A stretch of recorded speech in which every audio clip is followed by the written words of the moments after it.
भूतिया कब्रिस्तान।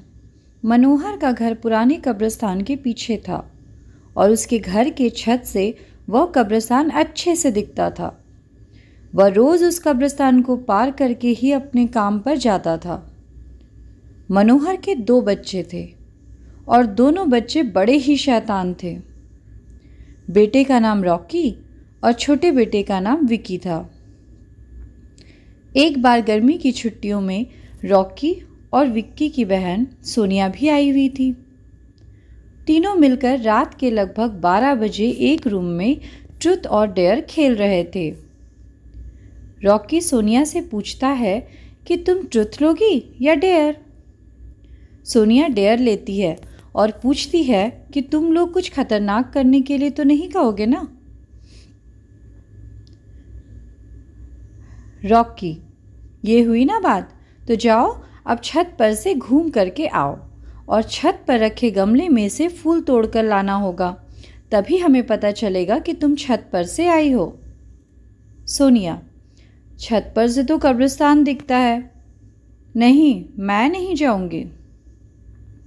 रॉकी और विक्की दोनों सोनिया को छत पर जाने के लिए ज़बरदस्ती बोलते हैं। सोनिया छत पर जाती है और जैसे ही गमले में लगे फूल की तरफ बढ़ती है तभी उसकी नज़र कब्रिस्तान की ओर पड़ती है।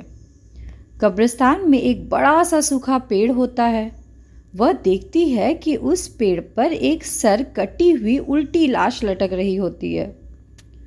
सोनिया उसे देखती है और ज़ोर से चिल्लाती हुई बेहोश हो जाती है।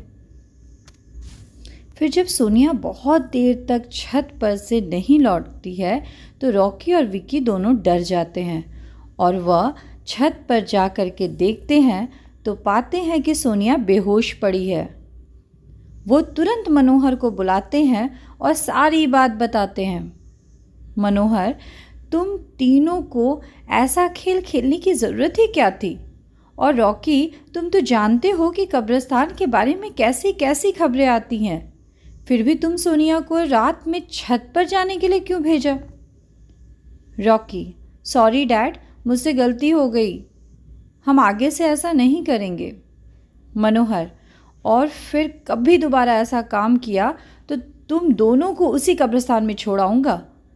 अच्छा सोनिया बेटी, ये बताओ तुमने वहाँ ऐसा क्या देख लिया था कि तुम वहीं बेहोश हो गई? सोनिया सहमी हुई हालत में मनोहर को सारी बात बताती है और उसने क्या देखा, मनोहर ने उस कब्रिस्तान के बारे में ऐसी खबर पहले भी सुनी हुई थी। इसलिए वह सोनिया को डांटता ही नहीं है और बच्चों को संभल कर रहने की सलाह देता है। एक दिन मनोहर को काम से छुट्टी मिलने में देर हो जाती है और उस दिन उसे ऑटो भी नहीं मिलता है। वो पैदल ही घर की ओर चल पड़ता है। इधर विक्की और रॉकी दोनों आपस में बात करते हैं। रॉकी, विक्की, तुम्हें क्या लगता है, सोनिया ने जो कहा वो सच है? मुझे तो लगता है कि वो सिर्फ बातें बना रही थी, वो उसका भ्रम होगा। विक्की, अरे नहीं भाई, तुमने उसकी हालत देखी नहीं, एक दिन भी और यहाँ रुकने को तैयार नहीं हुई। मुझे लगता है कि उसने सच में कुछ देखा होगा। रॉकी, चलो हम कब्रिस्तान में जाकर खुद ही देख लेते हैं। विक्की, अरे भाई तुम पागल तो नहीं हो गए हो? मुझे अपनी जान बहुत प्यारी है, मैं कहीं नहीं जाऊंगा और तुम भी मत जाओ। विक्की के मना करने के बावजूद रॉकी नहीं मानता है और वह अकेले ही कब्रिस्तान की ओर चल देता है। कब्रिस्तान का दरवाज़ा खोलता है और अंदर चला जाता है। वह उस पेड़ की ओर भी देखता है जिस पर सोनिया को सर कटी हुई उल्टी लाश दिखी थी। रॉकी खड़े होकर उस पेड़ की ओर देखता है, तभी एक अदृश्य हाथ उसके पैरों को पकड़ लेता है।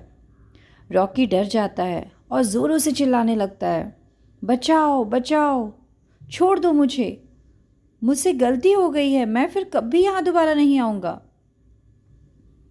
दूसरे कोने पर एक कब्र होती है जो कि खुली हुई होती है। उसके ऊपर खून लगा हुआ होता है। वह अदृश्य हाथ रॉकी को खींच कर लाते हैं और उस कब्र में ढकेलने की कोशिश करने लगते हैं। रॉकी चिल्लाता है, छोड़ दो, मुझसे गलती हो गई है, मैं फिर कभी ऐसा नहीं करूँगा। मुझे मत मारो, मुझे जाने दो। मनोहर काम से पैदल घर पहुंचने ही वाला होता है। जैसे ही वो कब्रिस्तान से गुजरता है उसे रॉकी की आवाज़ सुनाई देती है। मनोहर, ये क्या? ये तो रॉकी की आवाज़ लगती है। ये तो कब्रिस्तान से आ रही है। मुझे जाकर देखना चाहिए। मनोहर कब्रिस्तान के चारों ओर देखता है, लेकिन रॉकी कहीं नहीं दिखाई देता है। वह घर लौटकर आ जाता है और विक्की से पूछता है कि रॉकी कहाँ है। विक्की, पापा मेरे बार बार मना करने के बावजूद भी रॉकी कब्रिस्तान में चला गया। वो जानना चाहता था कि सोनिया ने जो कहा था वो सच है या नहीं। मनोहर, हमारे पास समय बिल्कुल भी नहीं है। जाओ, घर के मंदिर से शंख में जो जल रखा है वो जल्दी से लेकर आओ। हमें रॉकी को खोजने कब्रिस्तान जाना पड़ेगा। विक्की वो जल लेकर आता है।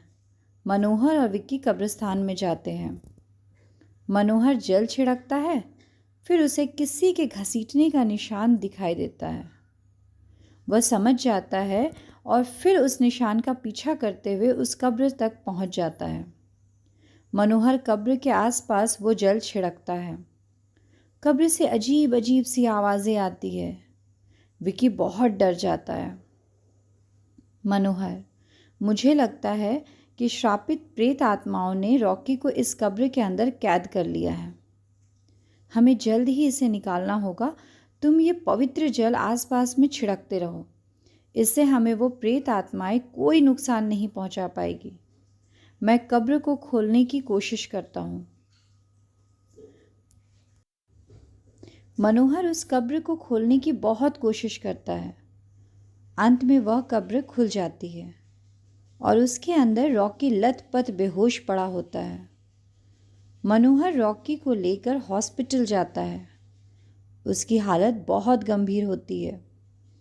उस दिन के बाद मनोहर उस घर को छोड़कर शहर से दूर एक दूसरे घर में अपने पूरे परिवार के साथ रहने चला जाता है और वो लोग खुशी खुशी वहाँ रहने लगते हैं। तो दोस्तों, अगर आपको मेरी ये कहानी पसंद आई है तो प्लीज़ मेरे चैनल को सब्सक्राइब करें, वीडियो को लाइक करें और हाँ, शेयर करना बिल्कुल ना भूलें। Thank you.